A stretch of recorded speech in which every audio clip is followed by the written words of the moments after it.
Hi, this is Greg McIntyre with McIntyre Elder Law. Good morning.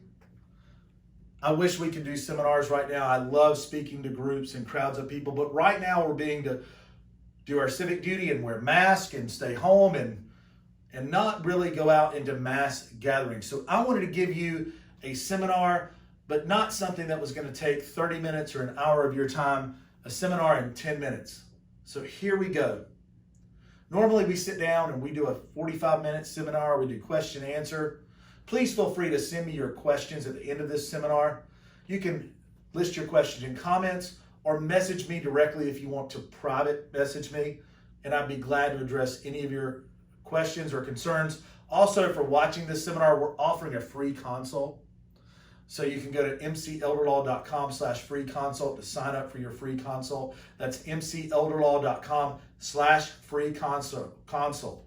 So many people start with estate planning and they go straight to complicated issues like trust, deed protection, and those are important issues. However, let's start with foundations. That's where we should start, and sometimes the most important things you should have in place during your life. Right now, we're in a pandemic. We're scared. There's financial uncertainty. I may not want to spend money on anything, much less estate planning. Let me tell you why estate planning allows you to take control of your financial future and your future in general. If, heaven forbid, I became incompetent or incapacitated because of accident, illness, or injury, my wife, if I didn't have a financial power of attorney in place, a general durable power of attorney, would have no way to manage our assets, to do anything with real estate. So the first thing that's important for us to get in place is that financial power of attorney. A financial power of attorney also avoids having her have to go after guardianship for me through the courts, and the courts being in control of our assets. Second, we want to put substitute players or subs in there to come in and play our position as our agents for each other. So if my wife can't handle my affairs because we're in a mutual accident, or maybe she passes away before I do, then I want to make sure our oldest son, for example, can come in and step into that role. So on each of these positions, for agents for powers of attorney, for executors and wills, we want to have a substitute. So the second estate planning document, foundational document we'll talk about, is healthcare power of attorney. It's extremely important you have a healthcare power of attorney in place. It could be the most important, could be argued that it's more important than the general durable power of attorney, than the financial power of attorney, because it's making important healthcare decisions for you, but only when you cannot make your own healthcare decisions for yourself. So when I'm incompetent or incapacitated, I'm unable to make those healthcare decisions, who's the one person I want to appoint to make important decisions for me? And I say one person for an important reason. I have 6 children. You may have children. It's hard for them to reach the same decision. Sometimes they argue about decisions, important or not. And I don't want to lay there suffering or not having a decision made that needs to be made in a snap decision, or in the moment. It needs to be a quick decision because I didn't appoint one of them to be the quarterback to huddle up the family, make a decision, and then run in that play to the doctor and the hospital and the medical staff. It's important to appoint that one point person, that one quarterback to make your important healthcare decisions. Could be the most important thing you do in your entire life is set up that healthcare power of attorney. You also want it well written, legally drafted in North Carolina so that it's HIPAA compliant and medical records can be pulled. Extremely important. Now, kind of a sister document or brother document to a healthcare power of attorney is a living will. And we want those documents to communicate with each other. A living will is also called a declaration for desire for a natural death. And that's the third foundational document. Different than a do not resuscitate order. That's a document you make with your healthcare provider, your doctor, that if you've been through a lot, maybe you've been resuscitated before, you say, no more. But if I have a heart attack right now, I would ask you to please revive me because I have kids to feed. I have to work. I have to continue my life. A declaration for desire for a natural death, a living will, is different than that. It's for that last situation where you're terminal, incurable. You're being maintained by artificial respiration, for example, artificial nutrition, hydration. How do you want to be treated in that situation? Is it okay to let me go if the only medical procedures that can be done are going to prolong my suffering? I would say yes. And I want to make sure I absolve and relieve from liability the hospital, the doctors, as well as my healthcare agent for complying with my wishes. It's my voice in the room when I can't speak. It also allows me to incorporate religious preferences, such as to be ministered to before I pass. And it allows me to not be stuck in limbo indefinitely. Well, if I don't have a healthcare agent, or if there's something wrong, a court has to come in and try to decide what happens to me.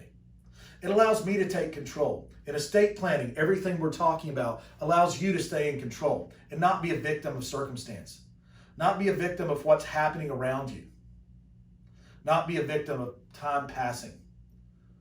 Even if you're incapacitated, incompetent, you can appoint the agent who's in charge of your finances, healthcare, and your voice can be in the room to decide that last moment. If you're ever in that situation, which is a horrible situation to be in, where say brain death has occurred, you're being maintained by respirators, and I want to say that it's okay to let me go, and I don't want my body to linger on and suffer indefinitely. And last but not least, for foundational planning, a will. A will is a document that's been around for thousands of years, literally.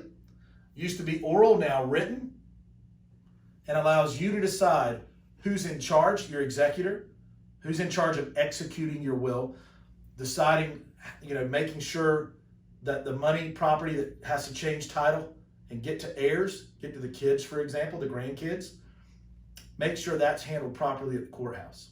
That's the executor. We want to have a backup in there that can handle that job if the primary executor you appoint can't do that job for any reason.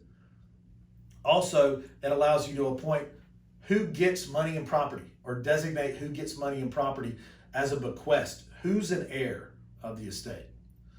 You may want your husband, your wife to get everything first, and then secondarily, your children. You may want to set aside some for grandchildren. You may want to say that, we want to designate some to go into trust just in case someone is not 18, or we want to make sure we set out money in discretionary trust coming out of the will to make sure college is paid for, and that we don't distribute, that what could be a blessing doesn't become a curse by cursing a young person with too much money.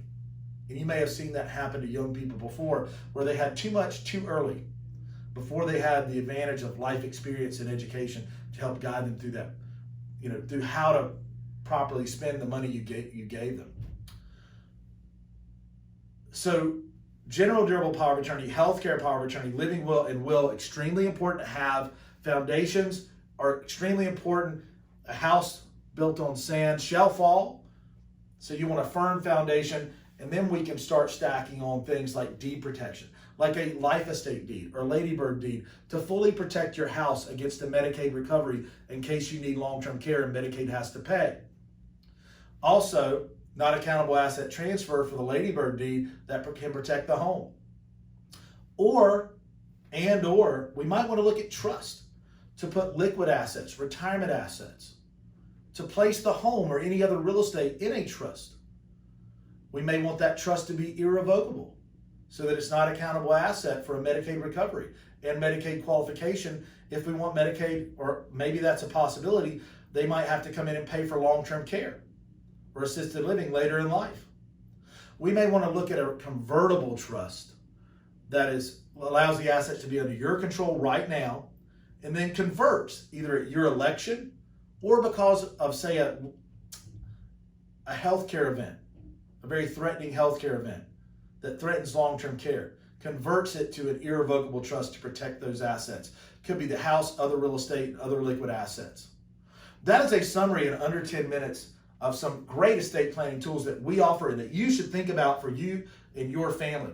During this time, you have the ability to take control of your estate plan, to take control of what happens to your hard-earned money and property. And we at McIntyre Elder Law are here to help you.